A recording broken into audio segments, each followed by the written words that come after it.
Hello everyone.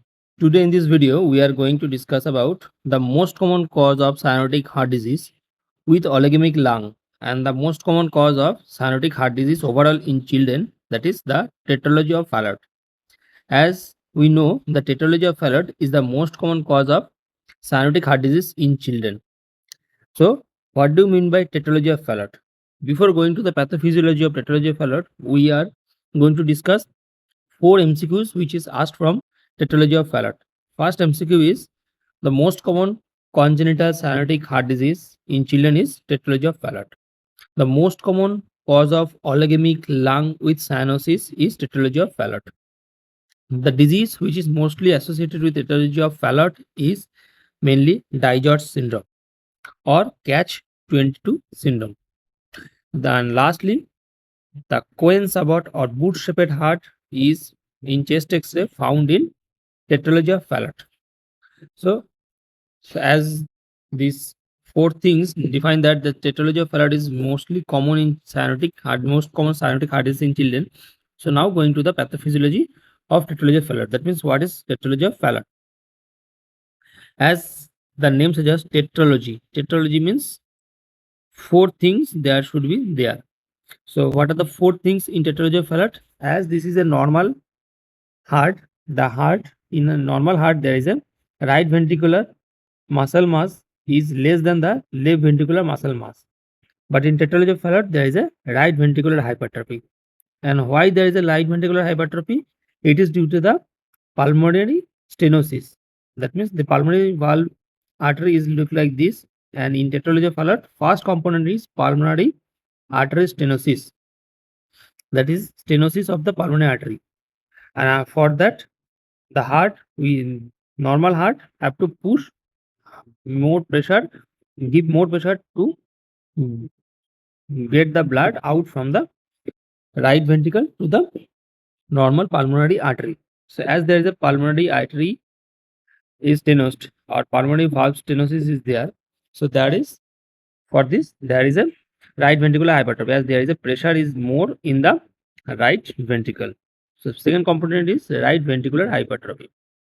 Third component is VSD, large VSD.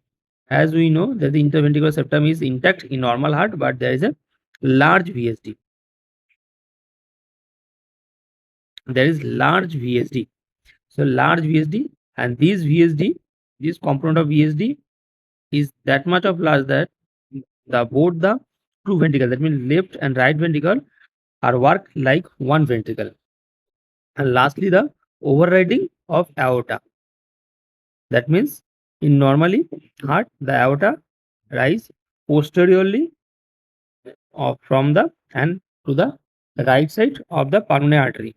But in this tetralogy of Fallot, the heart lies just left side to the pulmonary artery, but it is override the aorta. Overriding of aorta means the opening of the aorta is just at the end of the VSD. So this, if you suspect this is the aortic annulus, that means this is the aorta in and there is a VSD. So this is the massive VSD, there is the aorta. In overriding of aorta, normally aorta lies like this, and this is the no VSD is there. But in tetralogy of Fallot, the aorta is present in like this, and there is a massive VSD, but the 50% radius of the aorta is not crossing going into the right side. This is right side, this is left side. Only less than 50% of the aorta crossing and enter into the right ventricle. But more than 50%, if it crossed and it enter into the right ventricle, that is called DORV. I will discuss it on my next video. What is DORV? So this is the radius of the annulus. In normally, the annulus is opening from the left ventricle, but in case of tetralogy of Fallot, as there is a massive VSD, so this left ventricle and right ventricle are working as a part of normally. So there is a mass. This aorta is present in this, and the radius of the aorta less than 50% of the aortic radius is enter into the right side, and more than 50% is present in the left side. That is called overriding of aorta. If more than 50% enter into the right side it is called DORV. So this is the main four component of tetralogy of Fallot. Now what happened by this four tetralogy? As I say, the normally from in normal heart, all the deoxygenated blood enter from the body to the IVC and to the right atrium, and from the brain and from the brain enter into the SBC and enter into the right atrium, and from the right atrium it enter into the right ventricle, and from the right ventricle by the pulmonary valve it enter into the pulmonary artery. Here it is oxygenated in the lung, and this oxygenated blood enter into the pulmonary vein and enter into right ventricle, right atrium, then right ventricle, and goes to aorta. This is the normal phenomenon, and that's why there is no cyanosis. The blood is, the baby looks like pink. But in case of tetralogy of Fallot, as I say, there is a pulmonary artery stenosis and there is a massive VSD.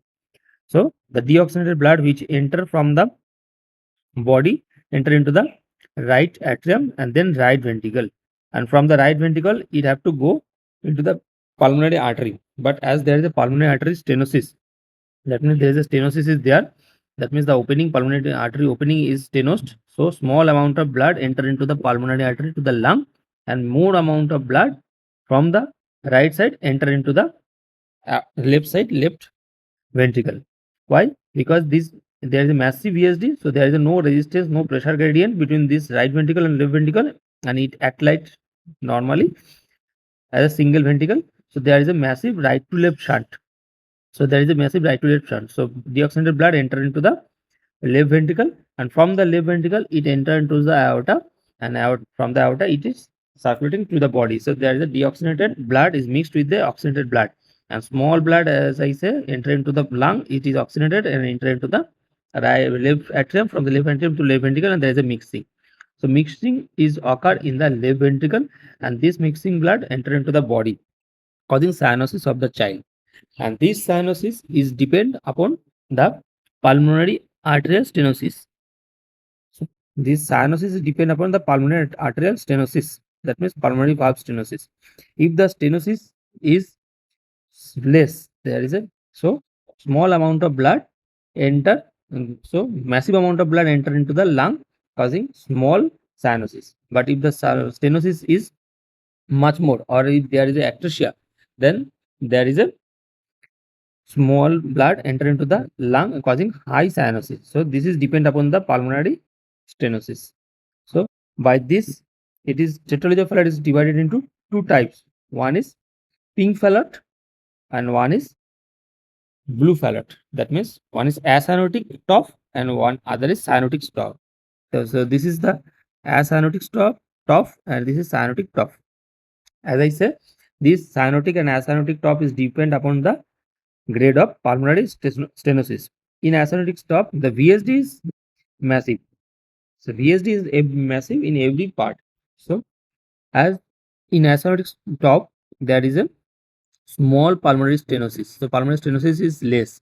So as because this is the right atrium, so deoxygenated blood enter into the right atrium to the right ventricle, as there is a small pulmonary artery stenosis. So the pressure is less, and so that's why the right ventricle, from the right ventricle massive amount of blood enter into the pulmonary artery to the lung, and as there is a small pulmonary artery stenosis, so there is a pressure is less, and that's why the small blood enter into the right ventricle, and the right left, from the right ventricle to the left ventricle, as their left aortic pressure is much more higher than the pulmonary artery.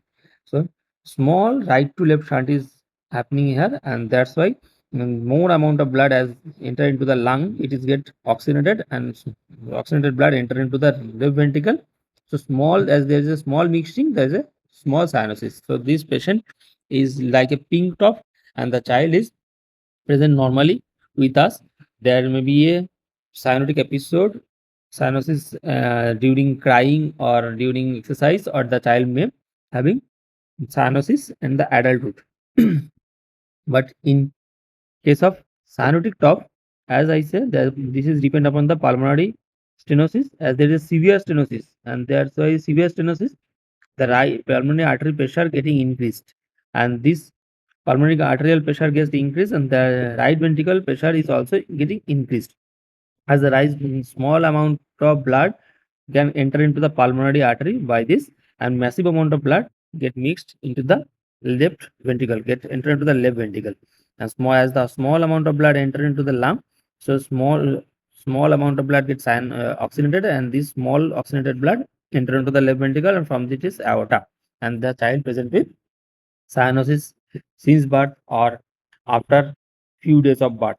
So if there is a pulmonary artery atresia, if there is atresia or pulmonary valve is absent, there is a along with the VSD, then the patient present with cyanosis at the time of birth. If there is a pulmonary artery stenosis, massive stenosis, so the child may present with after 2 to 3 days of birth, as there is a PDA connection is there, small amount of blood from the PDA enter from the aorta to the pulmonary artery, as the PDA is opening. After 3 days of when the PDA gets closed, so no blood enter into the pulmonary artery from the PDA, so there is a present of cyanosis. So this is called pink cyanosis, this is called blue cyanosis, and this is called pink cyanosis. So these are the two types of TOF. Now come to the cyanotic spell. As I said, the child is present with cyanosis since birth or few days after birth or in the adulthood, depend upon the amount of pulmonary artery stenosis. So now the patient may present with maximum time the patient is present with a cyanotic spell. What do you mean by cyanotic spell? That means that when the child getting exacerbated by crying or by playing something or by some strenuous work, there is a depending of the cyanosis. This is called cyanotic spell. That means the cyanosis get deeper and deeper when the child get excited or exaggerated, when the heart rate getting increased. What happened in cyanotic spell? And what is cyanotic spell? So when there is a increase crying or increase exercise or in strenuous work, there is a increase of the heart rate. So this increased heart rate decreasing the diastolic pressure, and also this increasing heart rate is decreasing the systemic vascular resistance. Why there is a decreased systemic vascular resistance? So because of the increased heart rate, there is a sympathetic nerve activity. As the sympathetic nerve activity getting increased, so there is a as the sympathetic nerve getting increased, so heart rate is increased. Due to the increased heart rate, so as I know, heart rate, if the heart rate getting increased, the diastolic time is getting decreased. As the diastolic getting time decreased, that means small blood is entered is getting filled in the right ventricle. So small blood getting enter into the lung from this right ventricle, and small amount of blood has enter into the right ventricle from and going to the lung. So there is a small oxygenated blood again enter into the left atrium, left ventricle, and then to the body. So there is a deepening of the cyanosis. This is one part. Second is excessive amount of strenuous work or crying or something increasing the sympathetic nerve activity, and this sympathetic nerve activity in causing the spasm of the RVOT outlet. That means pulmonary valve. There is a spasm of the pulmonary valve or pulmonary arterial stenosis, and as the pulmonary arterial stenosis is getting increased, as I say, small amount of blood has enter into the right ventricle, and there is stenosis is there is more spasm is there, so small blood enter into the pulmonary artery getting oxygenated. So this is the second cause of cyanotic spill. And lastly, there is a decreased systemic venous return. They decrease systemic venous pressure, as the pressure getting increased because the demand is increased. Why? Because of the increased heart rate, the body getting, and because of the strenuous work, the body is demanding more amount of blood to the cells. So there is a decreasing the aortic pressure. As the aortic pressure decreasing, so the left ventricular pressure is also decreasing. So as the right ventricular pressure is increasing, and this increasing pressure, the deoxygenated blood mostly enter into the left ventricle, and from there is a aorta. So this is the three triggering factor which causing the increased amount of right to left shunt, as because systemic venous resistance is decreasing because of the high demand, the crying causing increasing the heart rate and also in decreasing the diastolic pressure. So there's a small blood is present in enter into the getting into the right ventricle, and there is a spasm of the RVOT as the pulmonary stenosis increasing, and this causing so cyanosis, deepening the cyanosis, and this deepening cyanosis decreasing the oxygen and increasing the PCO2 in the body, and also decreasing the pH. So acidosis is happening, and by this there is a hyperapnea. That means deep shallow breathing. That means increasing the breathing, and there is a cyanosis. And this hyperapnea, that means deep shallow breathing or rapid breathing, causing increasing the systemic venous return as the body compensatory mechanism to increase the blood into the body. And as the venous return is increased, the more amount of blood, deoxygenated blood enter into the heart, and this more amount of blood enter into the aorta and causing this vicious cycle. So this is the cyanotic spell, and we have to break every point. So to break the vicious cycle and oxygenate the child. So what is the treatment? First we give oxygen, as because there is a decreased oxygen. So we have to give moist oxygen inhalation first to increase the oxygenation. Then we give the knee chest position. What is the benefit of giving knee chest position? As I say, there is a knee chest position, the systemic venous vascular resistance is increased. Why? Because there is a pressure in the knee area, so there is a increased systemic venous resistance, fast vascular resistance. Second is knee chest position decreases the systemic venous return also. So this is the main pathology, main benefit of knee chest position. After that, as there is a acidosis, pH is decreased, so we have to give sodium bicarbonate to increases the pH and making the metabolic, and to decreases the acidosis. Now NS bolus, sodium saline bolus. Why we are giving NS bolus? To increases the venous return in the body, and to decrease the pulmonary stenosis, we give metoprolol. And along with the metoprolol, this metoprolol also causing decreasing the heart rate. As the heart rate getting increased, as I said, metoprolol is a beta blocker. It decreasing the heart rate and increasing the diastolic pressure. So small amount of blood enter into the high amount of blood may now enter into the right ventricle. From there, the extra amount of blood may go into the pulmonary artery, as because metoprolol also decreasing the RBOT spasm.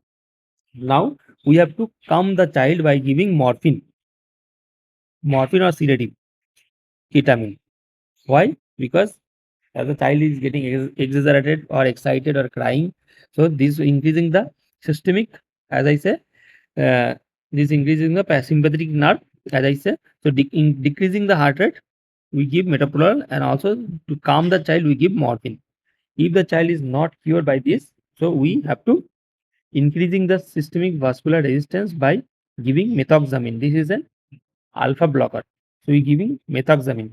And lastly, if the child is not cured by this, we have to give do the BT shunt. What is BT shunt? I will discuss on later on. So these are the treatment protocol of a cyanotic spell. So when the child come with a or sudden cyanosis, then first you have to give the moist oxygen, then knee chest position, and then sodium bicarbonate, and also the morphine, and then NS bolus, then a beta blocker. This is metoprolol. To prevent the cyanotic spell. So to prevent the cyanotic spell, what are the drug we can give? We give propranolol, propranolol to child to decreasing the or prevent the cyanotic spell. Now the diagnosis. Diagnosis is based on the echocardiography. 2D echocardiography is the diagnostic investigation of choice. And in chest X-ray, we have found that coil in sabot on chest X-ray. That means boot-shaped heart. So heart is look like boot-shaped as because of the right ventricular hypertrophy. So in ECG, we have saving right ventricular hypertrophy, and this right ventricular hypertrophy in chest X-ray shows like this. There is a boot-shaped heart, and this is called Coeur and Chabot. One thing you have to keep notifying that you have to know that in clinical signs there is a we found there is a ejection systolic murmur. Ejection systolic murmur, and this systolic murmur is depend upon the duration and the intensity of the ejection systolic murmur is depend upon the pulmonary stenosis. So if the stenosis is much less, so huge amount of blood enter from this, and the duration of the murmur is much more. If the stenosis is severe, so small blood entered from the right ventricle to the pulmonary artery. So the intensity and the duration of systolic murmur is decreasing. So in mild case, the ejection systolic murmur duration and the intensity is much more. In severe case, the duration and the intensity is less, as because small amount of blood enter into the pulmonary artery. And by this, if a patient having cyanosis, increasing the cyanosis along with decreasing the murmur, that means the child having much more stenosis. And so cyanosis is depend upon the is inversely proportional to the murmur. Now come to the treatment part. First, if the patient first present with cyanosis since birth, we have to give prostaglandin infusion. As I say, it is an drug dependent circulation. So we make the main pathology is to increasing the blood into the lung, because much in tetralogy of Fallot, what happened, there is a small amount of blood enter into the lung, and that's why there is a deoxygenated blood is much more in the body, and that's why there is a cyanosis. So we have to increasing the blood flow into the pulmonary artery by firstly keeping the PDA duct open, the prostaglandin infusion. Then after that, when the child is stabilized, we have to do modified BT shunt. What is Balolactoxic shunt? In which there is a left subclavian artery is anastomosed with left main pulmonary artery, LPA. So left subclavian artery is anastomosed with left main pulmonary artery. So what happened? In aorta, the pressure is high, and from the left subclavian artery, much more blood enter into the left pulmonary artery, and this pulmonary artery get oxygenated, and huge amount of blood, and this get oxygenated, and there is a decreasing cyanosis. This is the BT shunt, and this is modified BT shunt, and this is done in every patient of top. If the patient are present with pink top, that means small amount of cyanosis, or the diagnosed in treatment of choice is a repair of the VSD. That means we have to treat the VSD, repair the VSD, and also we have to cut the pulmonary stenosis part, and we are ballooning the pulmonary artery. That means the complete repair is the investigation treatment of choice, but BT shunt is the first treatment of choice. So this is enough for tetralogy of Fallot. Now come to the complication of tetralogy of Fallot. As I said, tetralogy of Fallot, it is the most common cyanotic heart disease, so it having some much more complication. So what is the first complication?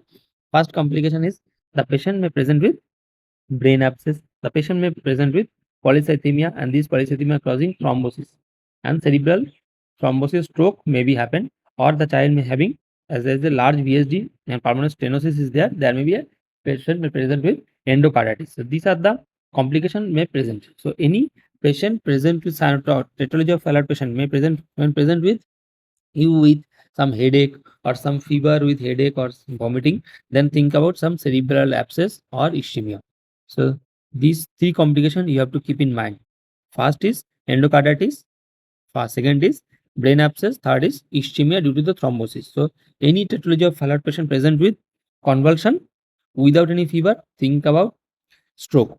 Any tetralogy of Fallot patient present with vomiting, rapid vomiting without any fever, think about stroke or cerebral thrombosis. Any tetralogy of Fallot patient present with fever with vomiting and headache, think about cerebral abscess. So this is enough for tetralogy of Fallot. Thank you.